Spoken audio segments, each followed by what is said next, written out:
I've been a trucker for over 20 years, crisscrossing the country countless times. I've seen my fair share of strange things on the road, but nothing as disturbing as what happened on that long haul from California to New York last summer. It still haunts me, and I often wonder what really happened that night. Let me take you through it, and maybe you'll have some answers. I picked up a hitchhiker outside of Denver. Now, I know what you're thinking. Why pick up a hitchhiker? I asked myself the same thing. Maybe it was the heat, or maybe I just felt sorry for the guy standing by the side of the road with his thumb out. He looked harmless enough, just a young guy in his 20s with a backpack slung over his shoulder. Where you headed? I asked, rolling down the window. East, he replied. As far as you can take me. That should have been my first clue. No one says east like that unless they're running from something or someone. But I shrugged it off and let him in. We exchanged small talk for a while, and he seemed okay. He said he was heading to New York for a fresh start. As the miles passed, though, he started acting strangely. He muttered to himself under his breath, words I couldn't quite make out. He'd scratch his arms, leaving raw, bleeding marks. I asked him if he was all right. Yeah, he mumbled. Just some bad memories. Bad memories of what? I pressed, but he just shook his head, looking out the window at the passing landscape. It was getting late, and I needed to stop for a break. We pulled into a rest area somewhere in Nebraska. I figured this would be a good spot to let him out if he wanted, but when I suggested it, he suddenly became agitated. I can't get out here, he insisted, his eyes wide and fearful. They're watching me. Who's watching you? I asked, trying to stay calm. But instead of answering, he pulled a knife from his pocket and demanded my wallet and the keys to my truck. Now let me tell you, I wasn't about to hand over my livelihood to some guy having a breakdown. There was a struggle. I don't remember everything clearly, but I managed to overpower him, knocking the knife from his hand. In the chaos, I jumped back into the truck, slammed the door, and drove off, heart pounding. I reported the incident at the next truck stop, thinking the police would just find him and take care of things. But later, when they showed up, they told me they found him dead by the side of the road, stabbed multiple times. The knife, my knife, was found at the scene. How did he die from wounds I didn't inflict? That question haunted me. I kept replaying the events in my mind, trying to piece together the truth. I remembered seeing his eyes, wide with terror, but I didn't kill him. I swear I didn't. Did he have enemies following him, or was it all in his head? The police kept asking if I saw anyone else, but there wasn't a soul around for miles. No witnesses, just me and the road. For days, I couldn't shake the feeling that I was being watched. Every shadow seemed to stretch and warp in my rearview mirror. I kept wondering, was he right? Were they watching us? I haven't picked up a hitchhiker since. The open road used to feel like freedom, but now it feels like a long, empty stretch of questions I can't answer. If you ever find yourself driving through Nebraska, take care, and maybe keep your doors locked. Sometimes, the road takes more than it gives.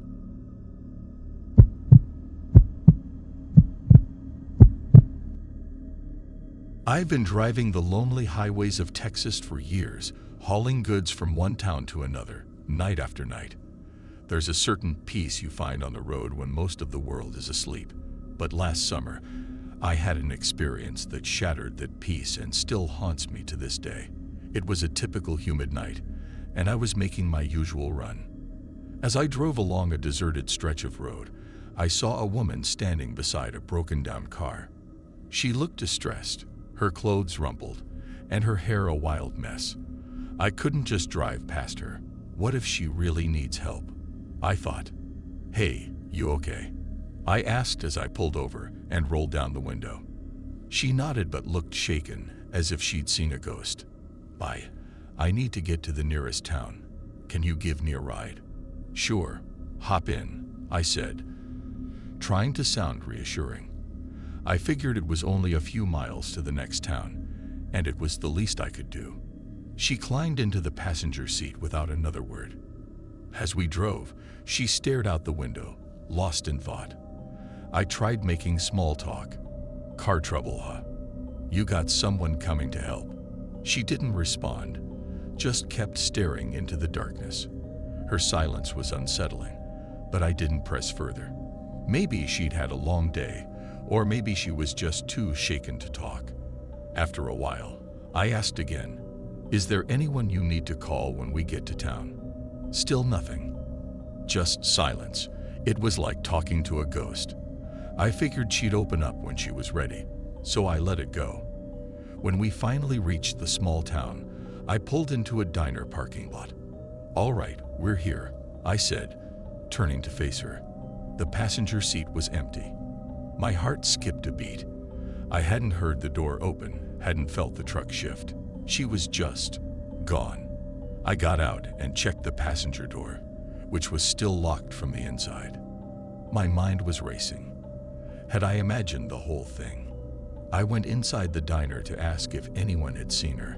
"Hey, did you see a woman get out of my truck just now?" I asked the waitress, my voice unsteady.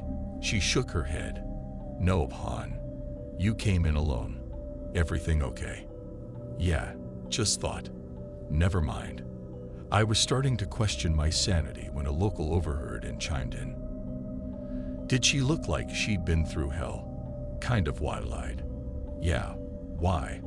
I asked, hope and dread twisting in my gut. He hesitated, then said, "A woman matching that description went missing a couple of days ago. They found her car abandoned miles from here, but no sign of her. Is she all right?" I asked, though I feared the answer. "They found her body yesterday," he replied, voice low. "But they don't know how she died." Chills ran down my spine. Later, when I returned to my truck, I noticed something that made my blood run cold. There was a dark stain on the passenger seat, like dried blood. What happened that night? Did I really pick up a ghost? If so, why was there blood on my seat? I reported everything to the police, but they couldn't explain it. They took samples, asked questions, but I never heard back. To this day, I can't drive that stretch of road without feeling a chill down my spine.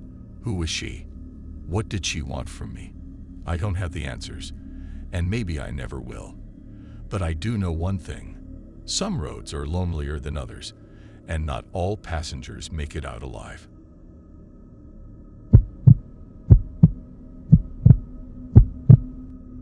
I had been a trucker for over 10 years now, driving on the lonely highways of the country and delivering goods to remote towns and cities.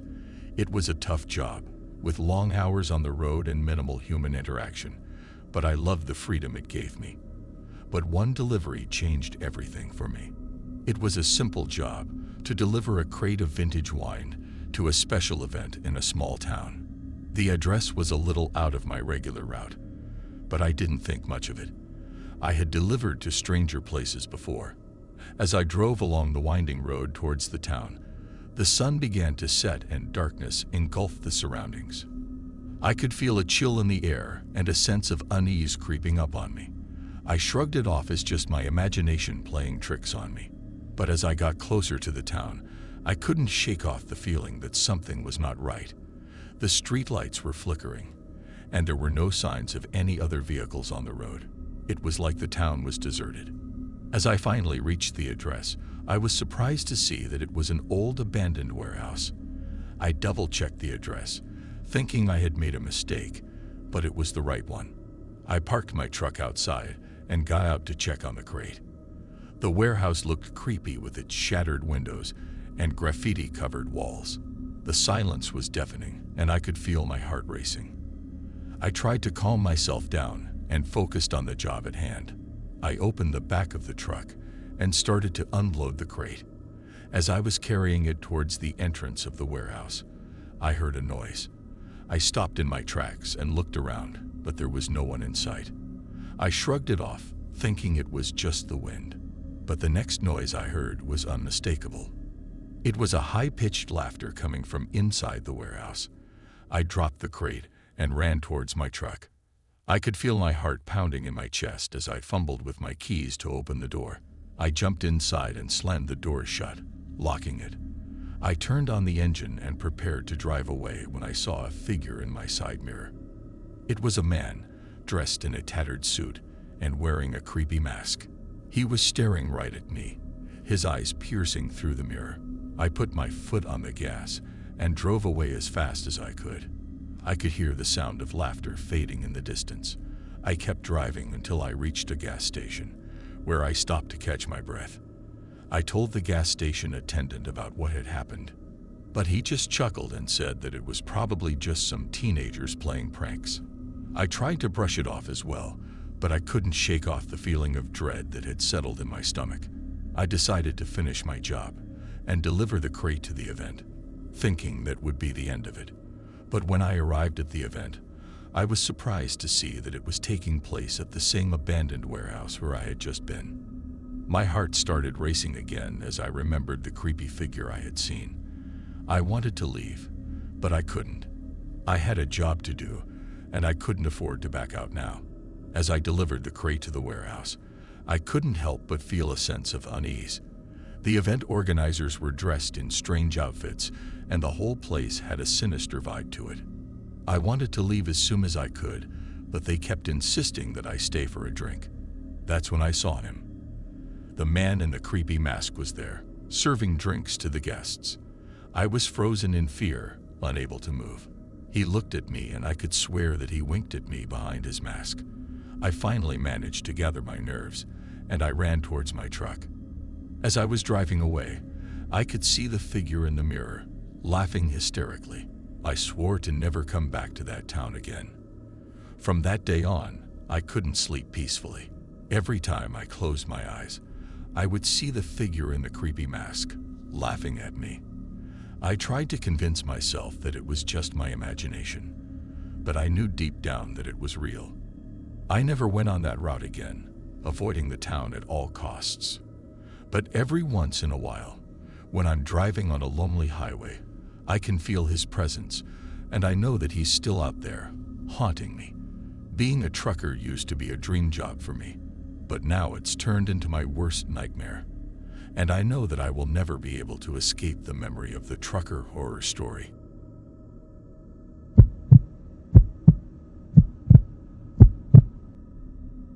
I've been hauling freight across the country for nearly 25 years. My name's Owen, and driving through the night is just part of the job. The long hours and endless miles give me time to think, but they can also make a man a little paranoid. I've always been the type to keep my cool, no matter what the road throws my way. But one night in the Arizona backroads put that to the test. I'd been driving for almost 18 hours straight, my eyes gritty from the lack of sleep. The desert air was cool against the truck's cabin, and the road stretched ahead, dark and quiet. I was halfway through a long haul, delivering supplies from Phoenix to some small town near the New Mexico border. Everything had been going smoothly until I noticed a car in my rearview mirror. At first, I didn't think much of it. Cars come and go, even on these back roads. But after about 50 miles, I realized this car was matching my speed, keeping pace with me no matter how much I sped up or slowed down. I shook off a chill that ran down my spine and decided to take a few random turns, hoping to lose it. But every time I thought I'd lost them, I'd glance in the mirror and see those headlights trailing behind me, like some kind of midnight stalker. Finally, I pulled into a well-lit truck stop, hoping the bright lights and company of other drivers would deter whoever was in that car. I watched in the mirror as the car parked a few spaces away. A man stepped out, silhouetted against the headlights. He was holding something long and heavy, a crowbar. Heart pounding, I grabbed my phone and dialed 911, telling the operator what was happening. As I waited for the police, I kept my eyes on the man. He approached slowly, tapping the crowbar against his hand. He reached my truck and tapped on the window with the crowbar. A smile spread across his face. I stayed put, hand steady on the wheel, and stared him down, waiting for the police. He didn't say a word, just kept smiling like he knew something I didn't. After what felt like an eternity, The flashing lights of a patrol car lit up the truck stop. The officers quickly apprehended the man and searched his vehicle. They found some disturbing items in the trunk, including a map with my route highlighted.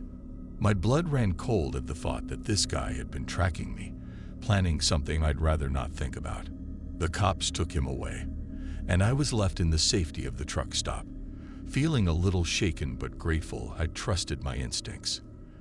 The open road has its dangers, but as long as I stay vigilant, I'll keep rolling on.